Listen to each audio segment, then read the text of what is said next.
김영준 교수님은 인간의 마음에 대해서 이렇게 묘사합니다. 첫째, 세상에서 가장 무서운 짐이 무엇입니까? 마음의 짐입니다. 설명합니다. 왜냐하면 세상에 아무리 무거운 것이라고 해도 이 크레인을 사용하면 들 수 있지만 사람의 마음은 한번 가라앉으면 이 천하의 크레인도 들어 올릴 수 없다. 그러니 마음의 짐이 가장 무겁다. 이렇게 말씀합니다. 또한 둘째로 세상에서 가장 견고한 문은 무엇입니까? 마음의 문입니다 라고 합니다. 왜냐하면 세상의 문은 세월이 지나면 삐걱거리면서 틈이 생기는데 마음의 문은 한번 닫히면 열릴 줄 모르며 오히려 시간이 흐르면 흐를수록 굳건해질 수 있기 때문에 그렇기 때문에 마음의 문이 가장 견고하다 말씀하고요. 또한 셋째로 세상에서 가장 추운 곳이 어디입니까? 사람의 마음입니다 라고 하면서 이유가 사람의 마음이 한번 식어버리면 너무나 차가운데 그것이 이 주변의 이들의 마음까지도 차갑게 해버리기 때문에 그렇기 때문에 제일 차가운 것이 사람의 마음이며 또한 넷째로 세상에서 가장 좁은 곳이 어디입니까? 마음입니다 라고 하시면서 사람의 마음이 한번 좁아지기 시작하면 이 바늘 끝도 들어갈 수 없을 정도다라고 말씀합니다. 또한 세상에서 가장 복잡한 곳 역시도 사람의 마음이라고 하시면서 한번 마음이 복잡해지기 시작하면 그 어느 누구도 쉽게 헤어나올 수 없다 말씀하고요. 또한 가장 위험하고 험한 것이 어딘가 사람의 마음이라고 합니다. 그래서 이 마음이 날카로워지면 그곳에서 많은 상처를 받기 때문에 위험하다라고 하시고요. 마지막으로 세상에서 가장 먼 곳은 머리와 마음이다라고 하시면서 머리로 안 것을 실제로 실천하기가 얼마나 어려운가 이렇게 설명을 하시는 것을 보았습니다. 우리의 마음이라는 것, 이거 외에도 사실은 여러 가지로 표현할 수 있죠. 어떻게 한마디로 설명하기가 참, 정의하기가 참 어렵습니다. 하지만 분명한 것은 굉장히 어려운 것 같은 이 마음이지만 굉장히 중요하다라는 것은 분명합니다. 이것은 영적으로도 마찬가지입니다. 영적으로 이 마음이라는 것도 굉장히 중요합니다. 성경은 성령님께서 우리의 마음 가운데 임하신다 말씀합니다. 갈라디아서 4장 6절 너희가 아들이므로 하나님이 그 아들의 영을 우리 마음 가운데 보내사 아빠 아버지라 부르게 하셨느니라. 네, 그 아들의 영, 즉 성령님을 우리의 마음 가운데 보내셨다라고 말씀하고 있죠. 또한 고린도후서 1장 22절입니다. 그가 또한 우리에게 인치시고 보증으로 우리 마음에 성령을 주셨느니라. 성령님께서 어디 임하신다고요? 마음에 임하신다라고 성경은 말씀합니다. 그래서 이 성령님을 통해서 부으시는 하나님의 사랑이라는 것 역시도 이 마음에 부어진다 말씀합니다. 로마서 5장 5절입니다. 우리에게 주신 성령으로 말미암아 하나님의 사랑이 우리 마음에 부은 바 됨이니. 이처럼 성령님은 우리의 마음 가운데 계십니다. 그리고 우리의 마음에 하나님의 사랑을 부으십니다. 그러니 이 마음이 얼마나 중요합니까? 성령님이 계시며 성령님께서 역사하시는 하늘의 마음을 부으시는 곳이니 이 마음이 얼마나 중요합니까? 그런데 이 중요한 이 마음을 하나님께서는 하나님의 뜻대로 막 이렇게 억지로 조종하지 않으시는 분이십니다. 그래서 우리가 우리 마음 가운데 이 성령 하나님 임하시는 것을 우리가 거부하면 하나님께서는 그렇게 그래 내가 없는 채로 살아가라 이렇게 내버려 두십니다. 로마서 1장 28절입니다. 또한 그들이 마음에 하나님 두기를 싫어하며 하나님께서 그들을 그 상실한 마음대로 내버려 두사 합당하지 못한 일을 하게 하셨으니. 네, 복잡하죠. 성령님이 계신 곳인데도 또 우리가 마음대로 하나님이 안 계시도록 우리가 거부할 수 있으며 그럴 때 하나님께서 또 내버려 두신다 말씀하고 있습니다. 그런데 이렇게 우리가 하나님을 우리의 마음 가운데 두지 않은 상태로 회개하지 않은 마음으로 살아간다면 결국은 그 마음으로 인하여서 진노와 심판이 있을 것이라고 말씀하십니다.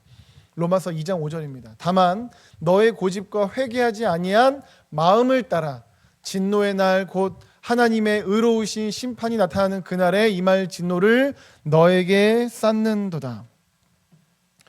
이 말씀은 로마서 말씀입니다. 로마서 말씀은 로마 교회에 보내는 편지입니다. 즉 교회를 다니는 이들이 이 성경의 1차 독자입니다. 그런데 그렇게 교회를 다니지만 고집과 회개하지 않은 마음을 가질 수 있다.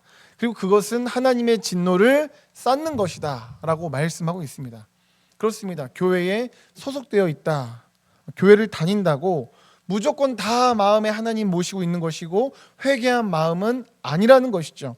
그리고 그것은 하나님의 심판, 그 진노를 향하게 된다, 성경은 말씀하고 있습니다. 그렇기에 육신이 교회에 소속되어 있는 것처럼 마음도 하나님을 모셔야 합니다. 회개하여 하나님을 모셔야 합니다. 회개된 마음이 되어야 합니다. 나의 고집을 내려놓고 우리의 소속이 어떤 교회 되어 있는 것처럼 우리의 마음도 하나님을 모시고 그분 안에 거해야 한다는 것이죠. 사랑하는 여러분, 한번 우리의 마음을 잠시 돌아보겠습니다. 우리는 어떤 마음입니까? 인간적인 고집을 내어버리고 예수 십자가 앞에 회개한 마음입니까? 우리의 마음은 성령님께서 임하시기에 합당하다 여겨집니까? 우리의 마음 가운데는 그 성령님을 사모하고 있습니까? 예배하는 우리는 지금 어떻습니까? 하나님께 영광 돌리는 마음입니까? 하나님을 기뻐하고 사랑하는 마음으로 우리는 예배하고 있습니까?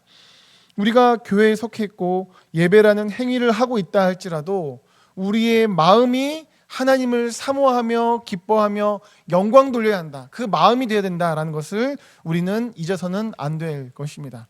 하나님께서는 우리의 마음이 그렇게 정말 그분을 향하길 원하시는데요, 오늘 본문에서 우리는 이러한 것을 볼 수 있습니다. 하나님께서는 학기 선지자에게 이 제사장에게 가라고 합니다. 그리고 물어볼 말을 주십니다. 그 내용이 이렇습니다. 사람이 옷자락에 거룩한 고기를 쌌는데 그 옷자락이 만일 떡에나 국에나 포도주에나 기름에나 다른 음식물에 닿았으면 그것이 성물이 되겠느냐 하라. 학계가 물음에 제사장들이 대답하여 이르되 아니니라 하는지라. 우선 첫 번째 줄에 나오고 있는 거룩한 고기라는 것은요, 하나님께 제사로 드려진 고기, 그래서 속죄제로 드려진 고기입니다. 그렇게 제사에 쓰였던 고기를 감쌌던 옷자락이 있어요. 그런데 그 옷자락이 다른 것에 닿으면, 다른 음식물에 닿으면 거룩한 것을 쌌던 것이기에 그 거룩한 것이 흘러서 다른 음식물에도 가느냐라고 하나님께서 학계 선지자를 통하여 제사장에게 묻게 하십니다. 그러자 제사장들이 마지막 줄 아니니라 라고 합니다. 거룩한 제사의 물품에 옷자락이 닿았다고 그 옷자락이 다른 것에 거룩을 흘려보내는 것은 아니라는 것이죠. 그러면서 이어서 학계가 하나님의 말씀을 따라 다시 묻습니다. 13절입니다. 학계가 이르되 시체를 만져서 부정하여진 자가 만일 그것들 가운데 하나를 만지면 그것이 부정하겠느냐 하니 제사장들이 대답하여 이르되 부정하리라 하더라. 사람이 시체를 만져서 부정해졌습니다. 그런데 그렇게 부정한 자가 다른 것을 만지면 부정해진다라고 합니다. 이러한 13절은 바로 위 12절과 대조가 되죠. 12절에서는 거룩한 것을 닿은 것이라고 해서 다른 것을 닿았을 때 그것이 거룩해지는 것은 아니라고 하는데, 13절에서는 어떤 사람이 시체를 만져서 부정해졌다면 그 사람이 다른 것을 만지면 그것이 부정해진다라고 말씀하기 때문입니다. 자, 그렇다면 중요한 건 이유겠죠. 왜 하나님께서 이것을 학계 선지자를 통하여 제사장들에게 물어보게 하셨을까요? 당연히 하나님께서 율법을 몰라서 그러실 리는 없겠죠. 하나님께서는 이것을 통해서 그들에게 말씀하시고자, 깨닫게 하시고자 했던 메시지가 있기 때문입니다. 그것은 이 배경을 잠깐 생각을 해야 되는데요. 지금 이 말씀이 어떤 배경에서 이루어지고 있습니까? 우리가 어제 나눴던 것처럼 하나님의 말씀과 계획으로 인하여서 이 바사 제국에서 포로 생활을 하고 있었던 유다 백성들은 하나님의 말씀을 따라서 예루살렘으로 돌아와서 성전을 건축을 시작을 합니다. 그런데 사마리아인들의 방해로 인하여서 성전 지대만 놓고 건축이 멈춰졌죠. 그리고 그렇게 16년 정도가 흘렀습니다. 이것이 학개서 1장의 배경이었죠.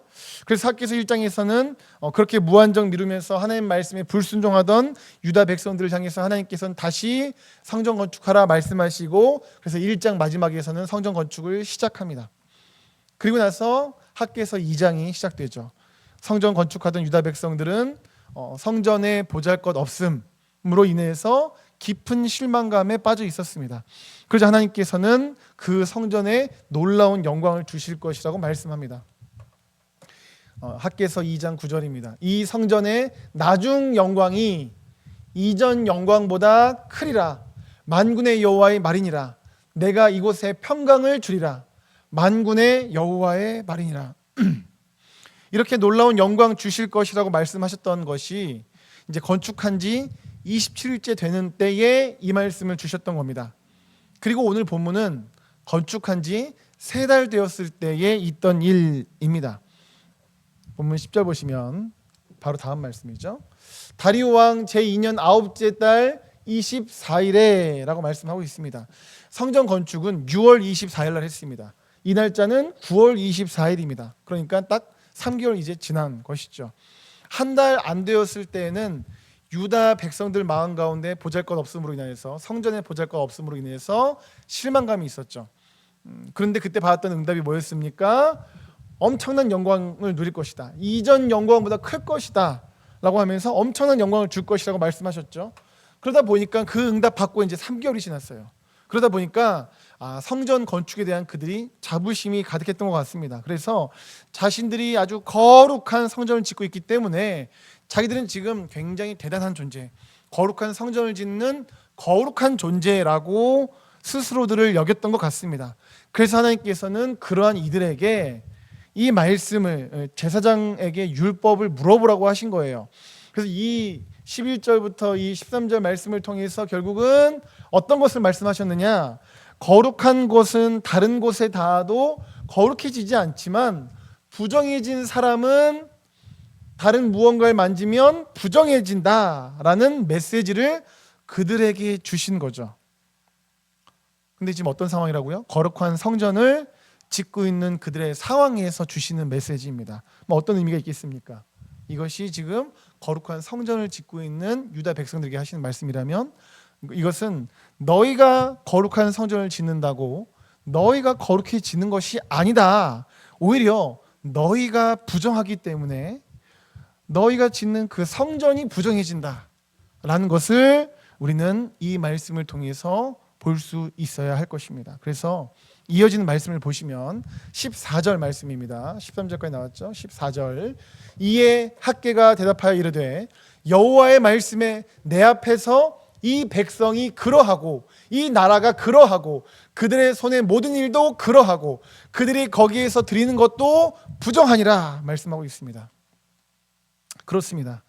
유다 백성들이 거룩한 성전을 지금 자신들의 손으로 지으면서 만들고 있다고, 하나님께 드린다고 해서 그 거룩한 성전을 만든다고 자신들이 거룩해지는 것이 아니라는 것이죠. 오히려 그들의 부정함이 그것들을, 그 성전을 부정하게 만들고 있다라는 말씀을 하고 계신 겁니다. 결국 하나님께서는 무엇을 원하고 계실까요? 그래서 유다 백성들 온전해지라는 겁니다.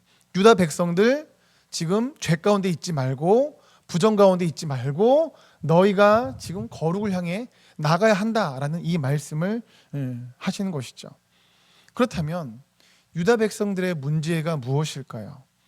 그들이 뭐가 문제길래 그렇게 그들이 부정하다 말씀하실까요? 이것은 이어지는 하나님의 말씀을 보시면 결국은 그들의 마음이 문제였구나라는 것을 알 수 있습니다. 그래서 이어지는 하나님의 말씀에서는요, 이 기억하라라는 말씀이 반복이 됩니다. 15절. 이제 원하건대 너희는 오늘부터 이전 곧 여호와의 전에 돌이 돌 위에 놓이지 아니하였던 때를 기억하라. 무슨 말입니까? 성전 짓기 전에를 기억해라 라는 겁니다. 18절 말씀도 마찬가지죠.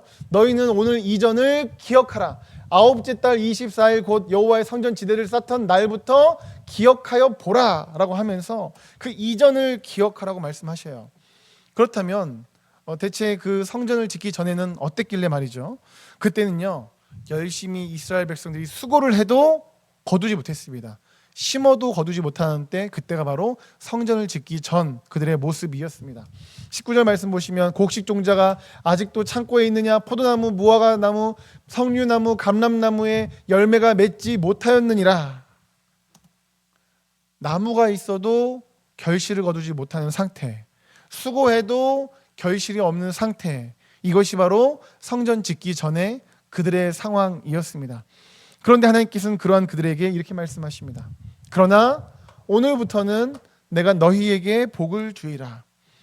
하나님께서는 수고해도 거두지 못하던 그들이 하나님을 위해 성전을 지은 이후 복을 얻을 것임을 말씀하고 계십니다. 오늘 이후부터, 이제부터는 너희에게 복이 있다 말씀하세요. 이게 무슨 말씀일까요?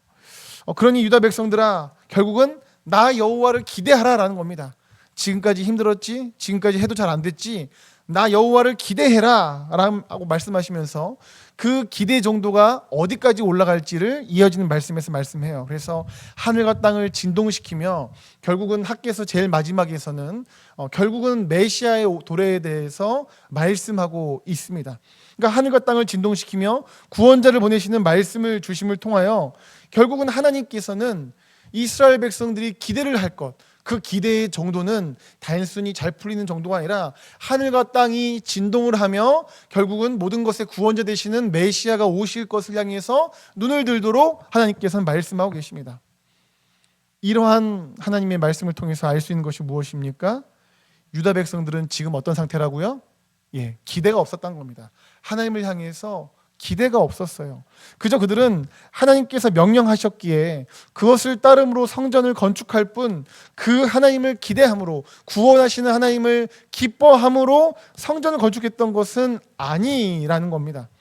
오히려 부정한 너희로 인해서 성전이 부정해진다라고 말씀을 하시면서 이후 그들에게 성전 건축 전에 고통받았던 것을 기억하게 하시고 앞으로 크신 은혜 복을 주실 것을 말씀하시면서 하나님을 기대하며 기뻐하도록 하나님께서 하셔요. 결국은 그들의 마음이 문제였던 겁니다. 너희들 왜 성전 안 짓고 있니? 이 말씀 없습니다. 기억해라, 내가 앞으로 복을 주겠다, 메시아를 보낸다. 뭡니까? 너희들의 믿음, 너희들의 마음이 나를 향해야 된다. 지금 그 말씀하고 있는 거예요. 결국 문제는 그들의 마음이었습니다. 그래서 하나님께서는 그들의 마음을 돌아보게 하시고 하나님을 향해 기대하며 믿으며 기뻐하기를 원하고 계셨습니다. 이러한 하나님께서는 우리 마음 역시도 만지시고 고치시기를 원합니다. 종종 이런 경우들이 있습니다. 내가 거룩한 예배를 드리고 있으니 지금 내가 하나님께 기대한 것이 없고 의무감과 형식적으로 예배하며, 그래도 내가 예배를 드리고 있으니까 내가 그래도 거룩을 누리지 않겠어? 이렇게 그렇게 형식적으로 예배하며 심지어 졸리고 귀찮은 마음뿐이지만 그래도 거룩한 예배를 드리고 있으니 나는 거룩을 누리고 있겠지? 이러한 마음은 잘못되었음을 하나님께서는 알기를 원하신다라는 것이죠. 그러면서 하나님께서는 결국은 영생의 복, 은혜와 승리 주시는 분임을 기억하며 하나님께서는 그러한 마음으로 하나님께 기대하며 기뻐하며 사랑하며 예배하기를 원하신다라는 사실입니다. 사랑하는 여러분, 하나님께 예배드리는 여러분, 어떤 마음이십니까? 우리가 혹시 본문의 유다 백성들과 같이 정말 영광스러운 것이라고 하니까 그들이 성전을 짓는 것처럼 그냥 예배 중요한 것이라니까 예배는 드리고 있는데 정말 그 마음 가운데 기대가 없었던 유다 백성들과 같이 혹시 우리의 마음도 기대가 상실되어지지는 않습니까? 그래서 형식적인 마음, 방관자적인 마음이 우리 안에 혹시 있지는 않습니까? 우리가 혹시나 그러한 마음이 있다면 이 밤에 회개하기를 소망합니다. 그리고 하나님을 기뻐하고 기대하고 또한 메시아를 보내주실 정말 진정한 복인 영생의 복을 주실 그 하나님을 기대하며 사랑하며 예배하는 우리 되기를 소망합니다. 그래서 모든 성도님들께서 이렇게 하나님 앞에서 마음을 돌아보시고 온전한 마음으로 예배하며 또한 그렇게 신앙생활 하셔서 하나님을 기쁘시게 하며 예비된 은혜와 승리를 누리시는 귀한 인생들, 가정들, 삶의 터전들 되시기를 예수님의 이름으로 축복합니다.